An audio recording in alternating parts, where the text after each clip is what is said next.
Dios les bendiga.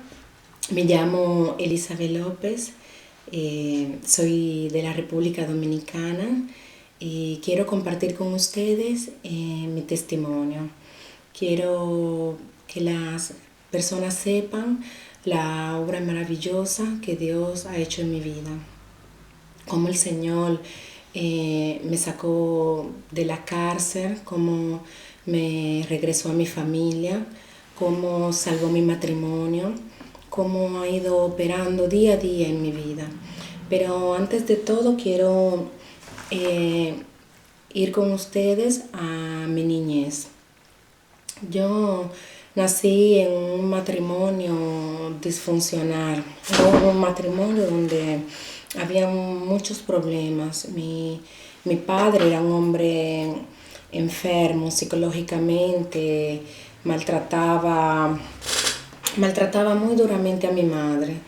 Mi madre quedó muy traumatizada de todos los problemas que tuvo con mi padre y de consecuencia no probaba amor por mí. No veía en mí el fruto de ese hombre que le había hecho tanto daño. De ahí mi madre me llevó a vivir con mi abuela. Mi abuela era una mujer cristiana y me enseñó los valores cristianos, me llevaba siempre a la iglesia, me transmitía la fe y el amor que ella sentía por Jesús. Pero dentro de mí había un vacío, dentro de mí había una tristeza, dentro de mí yo me sentía no deseada, no querida, no aceptada. Y era una niña muy triste. Crecí muy rápido porque no tuve mucha niñez. Y ya cuando era una adolescente, era una muchacha un poco difícil, un poco cerrada, un poco endurecida. Tenía mucho rencor hacia mi madre, era dura con la vida. Y ya a la edad de los 13, 14 años, me alejé del Señor, me alejé de la iglesia. Yo crecí yendo a la iglesia, pero no había tenido una experiencia personal con el Señor. Pero me gustaba mucho la iglesia, me sentía muy bien allí. A la edad de los 13 años empecé a tener amistades que iban a la discoteca, bebían y decidí conocer el mundo, conocer qué tenía el mundo de brindarme. Comencé a tomar, dejé la escuela más tarde y me dediqué a las discotecas, pero muy a temprana edad, a los 15, 16 años, buscaba amor, buscaba ese amor materno y paterno que nunca había tenido. Lo buscaba siempre en las calles, en las salidas, aunque si al día siguiente dentro de mí regresaba siempre esa tristeza, ese vacío. Pero a la edad de 15, 16 años me enamoré de un hombre mucho mayor que yo. Pienso ahora que he madurado, que yo en este hombre buscaba quizás el amor de un padre, la seguridad, la estabilidad de una persona adulta y madura que me amara y que se preocupara por mí. Pero no fue así. A la edad de 16 años quedé embarazada. Y de una vez este hombre me dejó. Me dio de una vez a entender que no tenía planes serios conmigo. Y de ahí la vida se puso muy, muy dura para mí. Porque este hombre me dejó prácticamente embarazada, sin nada ni nadie. En el tiempo ya mi abuela, con la que crecí, se había venido a vivir a Italia. Y yo me sentía totalmente sola y abandonada. Y dediqué a seguir lo que me gustaba, ¿no? Seguir yendo a las discotecas, bailar. Y muy rápido me encontré con todas las puertas cerradas. Apenas las personas se enteraban que yo estaba embarazada, se alejaban de mí. Y me encontré, aunque por las calles, teniendo que pedir dinero para tomar un vehículo. Me encontré pidiendo dinero para comer. No era una cosa que yo hacía con gusto, me daba mucha tristeza porque yo había crecido como que era con los valores que me había dado mi abuela, no es que esta situación para mí no era normal, pero era la vida que tenía en ese momento. Más adelante di a luz a mi niña y al pasar del tiempo mi abuela me ayudó a venir a Italia con ella. Cuando llegué aquí a Italia, eh, mi vida continuaba siempre en las salidas de noche, a bailar, a tomar. Y encontré y conocí el que hoy es mi esposo. Conocí a este joven, también dominicano, pero ya vivía aquí en Italia de hace muchos años. Y con este muchacho empecé una relación estable y seria.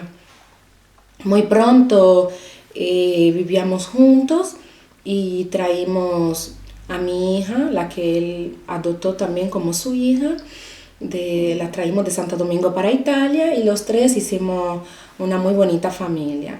Yo pensaba que teniendo mi familia, teniendo mi hogar, aunque si era muy joven, yo pensaba que eso llenaría todo ese vacío que yo tenía en mi corazón, toda esa tristeza que me ahogaba. Yo siempre pensaba, bueno, yo voy a tener mi propio hogar, voy a dar a mis hijos lo que mis padres nunca me dieron a mí y voy a ser feliz.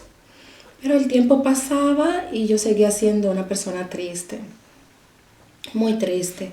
Y de ahí también comenzaron los problemas también con la familia de mi esposo, que no me aceptaban, no me querían y muchas veces nos causaban tristeza, nos causaban problemas, querían que nos separáramos. Y estas cosas dejaban también en mí una tristeza, de nuevo no era aceptada. Pero la familia de mi esposo le gustaba leer las cartas, le gustaban practicar este género de brujería. Y a mí esta cosa era muy curiosa, me atraía, me gustaba.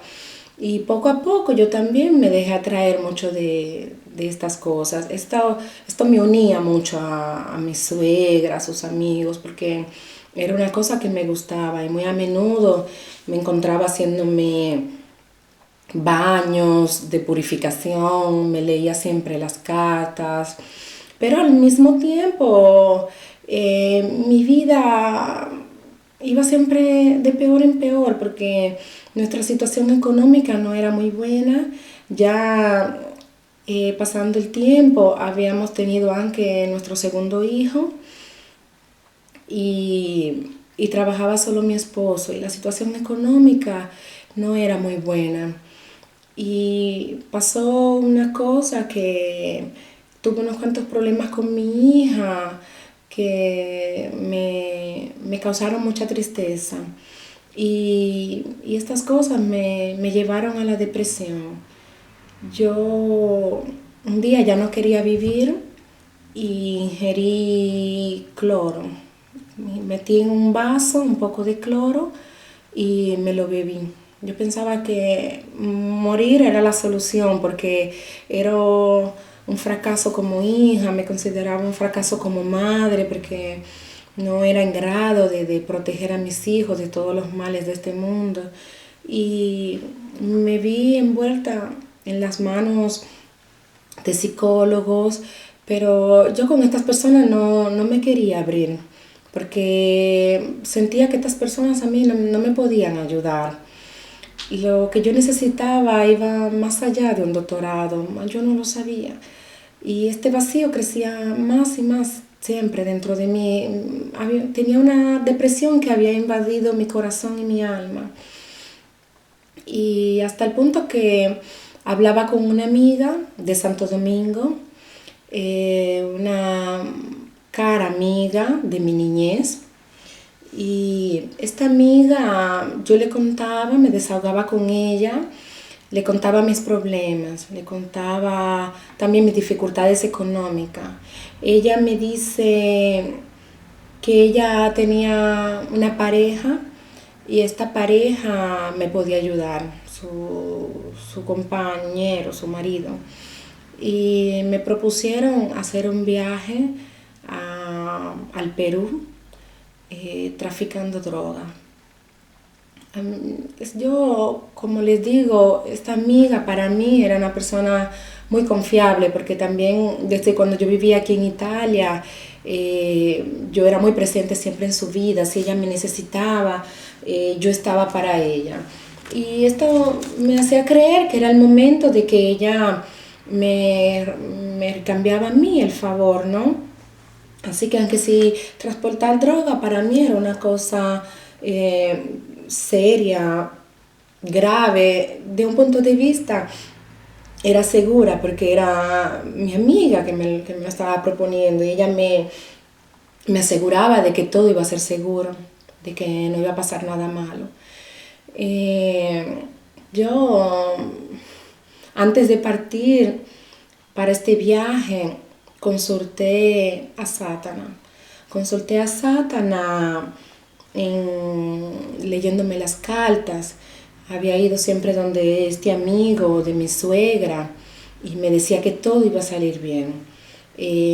También fui donde una gitana, que aquí en Italia son muy bien reconocidas por leer las cartas y estas cosas. Y ella también me dijo que las cosas iban a ir muy bien. Y yo me confié en él y, y, el, y en agosto del 2009 me fui a Perú. Cuando llegué a Perú, viajé de Lima a la ciudad de Arequipa.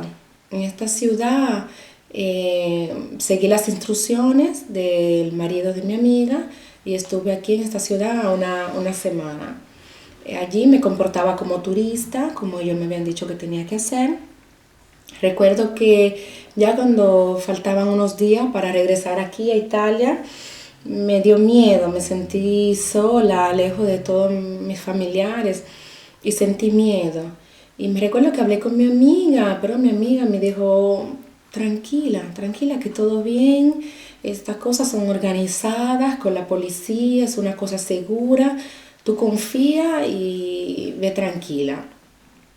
Sus palabras de verdad me transmitieron tranquilidad. Al día siguiente, prácticamente la última noche que yo tenía que estar ahí en ese lugar, me recuerdo que en la habitación de mi hotel cenaba y miraba la televisión y presentaron en la noticia un español que habían agarrado en el aeropuerto con bastantes kilos de drogas. Yo no sé qué cantidad, pero yo me recuerdo que en ese momento era una grande cantidad de droga. Y la policía decía que ellos habían descubierto a este hombre que transportaba droga por su comportamiento, porque era obvio que él ingería también la droga, hacía uso de cocaína y que su comportamiento lo traicionó. Yo cuando vi esto me dio mucho miedo, pero al mismo tiempo pensé, yo no me drogo, yo soy una persona sana, yo voy a estar tranquila, conmigo no se van a dar cuenta. Y yo vi a este chico por las cámaras, era un muchacho joven de algunos 23 años. Y yo decía, yo soy el contrario de este joven. Bueno, y me tranquilicé. Y a la mañana siguiente, como me habían dicho, vino a mi habitación del hotel donde estaba una, una mujer peruana. No la conocía, no la conozco. Y ella vino y me dio una pequeña maleta de mano. Y me dijo, vacía tu maleta y metes tus cosas aquí en esta maleta. Y este va a ser tu, tu maleta de viaje. Yo miré esta maleta, o sea, a mis ojos no veía nada y no pregunté nada, no dije nada. Lo único que después le dije a esta muchacha era que tenía un poco de miedo, porque como les recuerdo, yo crecí en un hogar cristiano. Mi abuela nos inculcó buscar de Dios, que Dios era nuestro futuro, nuestra ayuda, nuestro pan de cada día. Estas eran las cosas que yo sabía y como quiera sentía miedo, pero esta joven me dijo, mira, yo son más de 10 años que hago esto y nunca me ha pasado nada. Cuando yo inicié, yo tenía fuertes dificultades económicas y gracias a este trabajo puedo mandar mis hijos a la escuela, estoy mucho mejor económicamente. Me dijo, vete tranquila, no te preocupes. Me dijo, te voy a hacer un regalo. ¿Tú tienes esposo? Y yo, sí, sí. Y esta mujer me regaló un abrigo de piel negro para hombre. Ay, yo me puse muy contenta, qué bueno. Pensaba yo un regalo para mi marido. Me recuerdo que mientras yo estaba preparando la maleta que ella me había llevado, a ella la llamaron al celular y ella hablaba con un hombre y le describía mi persona, le decía cómo yo era, cómo yo estaba vestida. Esto no me preocupó. Yo pensé como ella dice que todo organizado, por eso le está diciendo a este hombre, así la policía sabe ya quién yo soy. Como mi amiga me había dicho que ya la policía estaba comprada. Bueno, y me despido de esta chica, ella se va y yo cojo un taxi para el aeropuerto. Cuando llego al aeropuerto de Arequipa, Perú, paso todo muy bien. Y esto me hace sentir tranquila y segura. Pero cuando llego al aeropuerto de Lima, porque en Lima tenía que coger el vuelo para Italia. Cuando llego al aeropuerto de Lima, apenas entro al aeropuerto, me vienen en encuentro dos jóvenes, dos muchachas que trabajaban en el aeropuerto. Apenas ya me vieron entrar, atiraron mi atención porque era como si me hubiesen estado esperando. Pero yo todo esto pensaba que era positivo. Estas chicas me entrevistan, me preguntan si esa maleta es mía, qué yo hacía en Perú, yo le cuento todo lo que me habían dicho como turista. Me preguntan si vivo en Italia de hace tiempo. Me hacen una serie de preguntas que yo contesto todas muy bien. Yo le pregunto dónde es la fila, dónde tengo que hacer el check-in. Me la enseñan y me dicen de ir haciendo las filas que ya controlan mis documentos, así adelantan un poco el trabajo y se quedan con mis documentos. Yo aparentemente me pongo a hacer mi fila muy tranquila, pero dentro de mí sí tenía miedo. Cuando llegó mi turno de hacer el check-in, vienen las chicas y me llaman a un lado de la fila y me dicen, con ellas estaba un señor, un hombre que trabajaba en el aeropuerto. Me dicen si pueden controlar mi maleta. Y yo muy cordial le digo que sí, pero ya dentro de mí pensaba, ya me atraparon. Y este hombre abre mi maleta, se dobla y con las manos le toca el interno a las paredes de la maleta. Hace una señal a las demás personas con la cara, le hace entender que es positivo. Me recuerdo que en ese momento tocaron un botón rojo y en todo el aeropuerto sonó una sirena, como una sirena de la policía. Y se iluminaron muchas luces dentro del aeropuerto. En ese momento las personas, todos se giraban a mirarme. Yo me moría de la vergüenza y del miedo. En ese momento me recordé de Dios y empecé a orar el Padre Nuestro. Empecé a orar el Padre Nuestro porque mi mente era en shock. Me parecía todo una película, me parecía que yo era fuera de todo esto y lo miraba de afuera, me parecía que estaba en el aire. Mi mente no podía formular una oración, decir palabras escogidas. Lo único que pude hacer fue orar el Padre Nuestro, que era lo único que me sabía a memoria. Porque mi abuela nos decía siempre, cuando ustedes estén en una dificultad, en un momento difícil, invoquen el Señor y Él le responderá. Ma, yo tenía que pagar las consecuencias de mis pecados. Estas personas me agarraron cada uno por un brazo, me llevaron a una habitación donde ya me estaban esperando. En esta habitación ya tenían un peso para pesar la droga. Apenas entré me pusieron las esposas, y me amarraron prácticamente a una silla con las esposas en la mano, ¿no? Y, y habían tantas personas, ellos estaban prácticamente emocionados porque este es su trabajo, ¿no? Y tiraban afuera todas mis cosas de la maleta. De un momento a otro ya habían cortado el interno de esta maleta y estaban sacando sobres con droga. Yo le digo la verdad, yo no sabía ni siquiera qué tipo de droga yo estaba transportando, pero ahí descubrí que era cocaína. Y pesaron esta droga y seguían buscando en todas mis cosas. Yo pensaba, no van a encontrar nada, es todo ahí. Hasta que cuando están moviendo mis cosas de un lugar para otro, agarran este abrigo de piel negro que era el regalo de mi esposo. Y cuando la agarran, una de las muchachas dice, pero este abrigo está muy pesado. Y yo digo, no lo puedo creer. Cuando ni unos minutos después ya lo habían cortado y también dentro de este abrigo llevaba droga. Y ahí todos se miraron y dijeron, esto era una trampa, era obvio que ella tenía que caer. Mi mundo se me cayó encima. En ese momento quise volver atrás.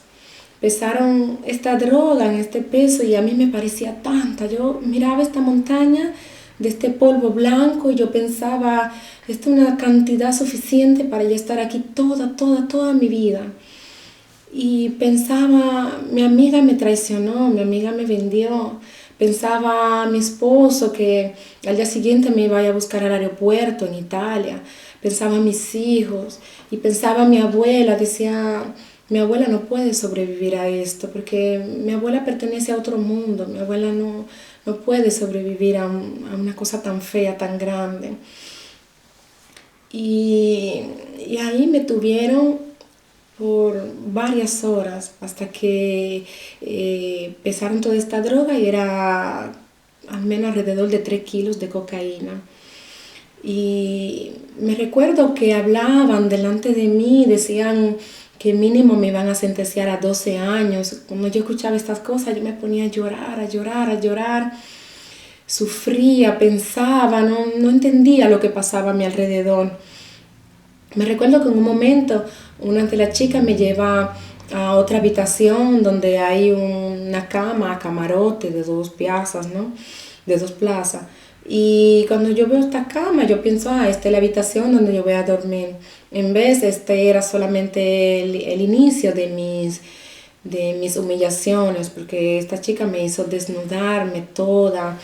Me quitó todo lo que yo tenía, me quitó correa, me quitó los lazos de los zapatos, me quitó aretes, anillos, mi anillo de boda, revisó todos mis bolsillos, me quitaron el dinero.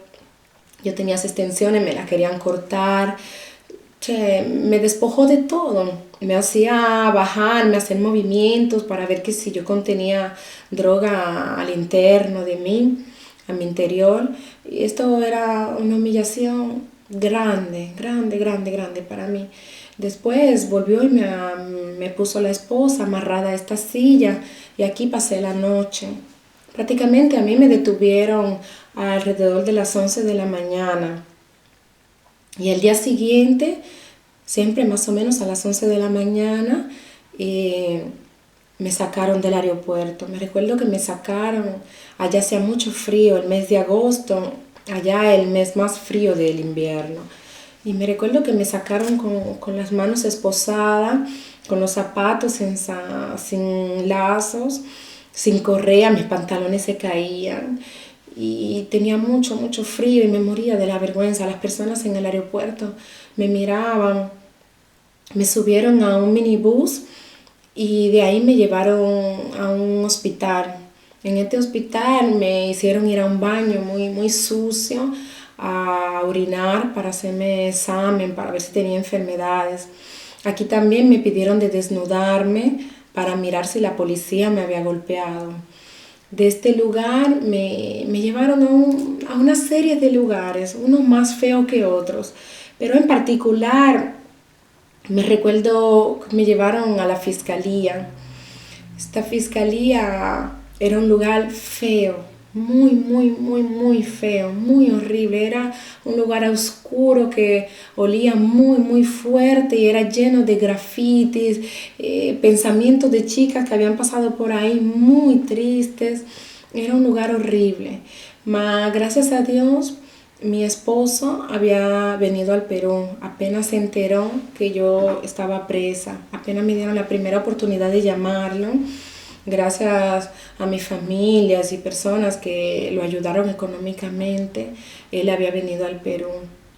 Me recuerdo que la primera vez que lo vi me sentí muy, muy humillada porque llegué delante de él con los brazos esposados a la espalda. Fue un momento muy triste, pero al mismo tiempo me sentía contenta porque ya no estaba sola, tenía a alguien conmigo. Él buscó un abogado y este hombre de una vez inició a decir mentiras, empezó a decirle que si él daba plata me iba a sacar lo más rápido de ahí, pero ya yo vivía con otras chicas y yo sabía que esto no era posible, yo sabía que vi mi alrededor y me di cuenta de que las cosas no eran así, que ahí yo iba a estar más de ese tiempo. Recuerdo también que en uno de los lugares donde estuve, también estaba este muchacho de España, el que yo había visto en la noticia. Y saber que yo estaba en un lugar con él me hizo caer en mi realidad, me hizo entender y comprender que yo estaba presa y que yo estaba haciendo lo mismo que estaba haciendo ese chico, aunque si yo no me drogaba, aunque si yo no era como él, pero yo para la sociedad peruana, él y yo éramos iguales. Y esta cosa me hizo caer en mi verdadera realidad.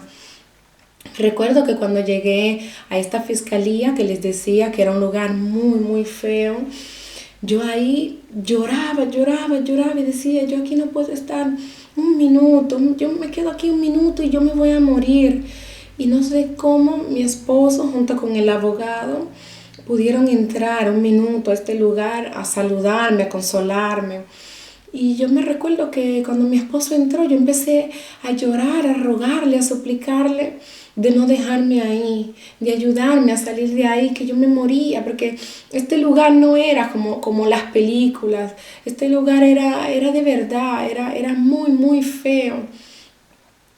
Y me recuerdo que mi esposo se tenía que ir porque nada más le permitían estar ahí un minuto. Él había pagado para estar ahí un minuto, pero ahí nadie podía entrar.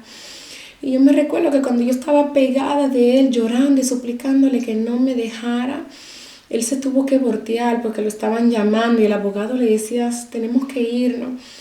Y yo me tiré al suelo y me agarré de su pierna y empecé a llorar y a suplicarle, no me dejes aquí, no me dejes. Y él se arrastraba para salir y yo me arrastraba a su pierna, rogándole y suplicándole de no abandonarme en ese lugar. Pero él se tenía que ir. Después de ahí me trasladaron a otro lugar. Me recuerdo que al día siguiente vinieron a recogernos para llevarnos a otro lugar. De aquí nos tenían que llevar al Palacio de Justicia. Me recuerdo que cuando llegó esta policía, aquí también me hicieron desnudarme, me hacían abajarme, toda desnuda, me revisaban todas mis cosas, te hablaban mal, te hablaban bien feo. Me recuerdo que en este traslado llegó esta policía con más y traían las esposas con cadenas para amarrarte manos y pies. Cuando yo vi esto, yo empecé a llorar, a llorar, a llorar y le decía, por favor no me amarre los pies, yo me voy a portar bien, yo no voy a escapar, yo voy a hacer lo que me digan, pero no me amarre los pies. Y esta mujer me miraba y se reía y se burlaban prácticamente de mí. Y después, sin responderme, me di cuenta que estas esposas con cadena no eran para las mujeres, eran para los hombres, porque esta vez no iban a trasladar juntos a hombres. Cuando nos sacaron, nos llevaron a la calle y aquí me hicieron subirme en un camión horrible, en un camión que en Perú le llaman la perrera. Este camión era hecho del tipo de hierro, gris, sin ningún color, en alto, era muy alto. En alto tenía estas ventanitas muy pequeñas que apenas entraba aire y, y era horrible. Era un lugar oscuro, frío, duro y huelía muy fea. Me recuerdo que cuando subí a este camión, en el medio así, había una red. Apenas yo subí al camión tenía que irme de una vez a la izquierda y a la derecha iban los hombres a sentarse. Y en un banco de hierro frío, duro, y esta red en el medio, esta reja prácticamente que nos separaban los hombres de las mujeres. Y estos hombres hedían fuerte, y éramos un buen grupo. Y a estos hombres las policías le pegaban, olían a pipí, olían feo, fuerte y me daban miedo porque estaba en medio de verdad personas verdaderamente peligrosas. De aquí me llevaron al Palacio de Justicia. El Palacio de Justicia era el contrario de la fiscalía donde estuve primero, porque la fiscalía era un lugar triste, solo, silencioso. En vez del Palacio de Justicia era un lugar lleno de personas, había movimiento para todos lados, detenidos que entraban, que salían. Aquí nos llevaban a todo en fila y nos decían de tener siempre la cabeza hacia abajo. Me llevaron a una celda donde estábamos al menos en 6 mujeres. Me recuerdo que una de ellas entraba y salía porque robaba y era una lesbiana. Su comportamiento, aunque su fisionomía parecía un hombre, y por primera vez en mi vida yo estaba de frente a una persona así que no entendía si era hombre o mujer. Y tenía mucha familiaridad con los demás delincuentes. Me recuerdo que al lado de la celda de nosotras había una celda de hombres y era enorme, era gigantesca y oscura. Y de afuera se veían tantas cabecitas al interno y un ruido que no se entendía una palabra. Hablaban todos a la vez y se escuchaban malas palabras, insultos. Quienes de la reja tiraban fuera la mano, era un lugar feo. Y cuando me cerraron en mi celda con un grande candado, yo me sentía al seguro allá adentro. Porque ahí al lado estaban los peores, lo que yo nunca había visto en mi vida. Me recuerdo que de aquí, de esta celda, me sacaron para tomarme las huellas. Aquí era donde tomaban todas las huellas del Interpol, donde te marcaban para siempre prácticamente. Me recuerdo que cuando me llevaron a coger estas huellas, al regreso para mi celda, aquí también me llevaron a una habitación, me desnudaron, me tocaron por todos los lados, era horrible y era una humillación que quisiera olvidarla. Y cuando regreso a mi celda, me encuentro con, con una fila de hombres así delante de mí. Estaban todos de espalda, desnudos totalmente, y estaban en posición como si estuvieran sentados, pero en el aire. Y los policías con una goma de agua, con una manguera, los mojaban, y esta agua era a presión y era helada propio, el agua era fría y ellos tenían que estar así doblados como en forma de subirse a un motor, y ellos lo mojaban con esta agua helada. Y yo, cuando vi esta escena, me quería morir porque eh, sentía vergüenza ajena, no quería mirarlo, yo tenía miedo, yo pensaba que si ellos me miraban, que yo los miraba, me podían matar. Cuando la policía me llevaron a mi celda y me cerraron solamente detrás de ese candado, yo me sentía al seguro. Aquí, después de otra noche, nos sacaron. De aquí ya nos llevaban a la cárcel donde yo era destinada, a la cárcel de Santa Mónica, de Lima, Perú. Cuando nos llevaban siempre a este camión, a la perrera, eh, cuando íbamos saliendo, no sé si es que estaban trasladando a una persona que tenía fama, porque había muchos periodistas, había muchas personas afuera, y también estaban los familiares de las demás personas que llevaban presas, y los policías nos decían: caminen derecho con la cabeza hacia abajo, no miren a nadie. Pero yo escuchaba a las madres que gritaban por sus hijos, que trataban de tocarlo, y los policías no lo permitían, y esta cosa a mí me rompió el corazón. Y por un momento pensé: doy gracias a Dios que estoy en un país extranjero donde mi familia no tiene que verme en esta situación. Cuando levanto mi cabeza, veo que al fondo está mi esposo.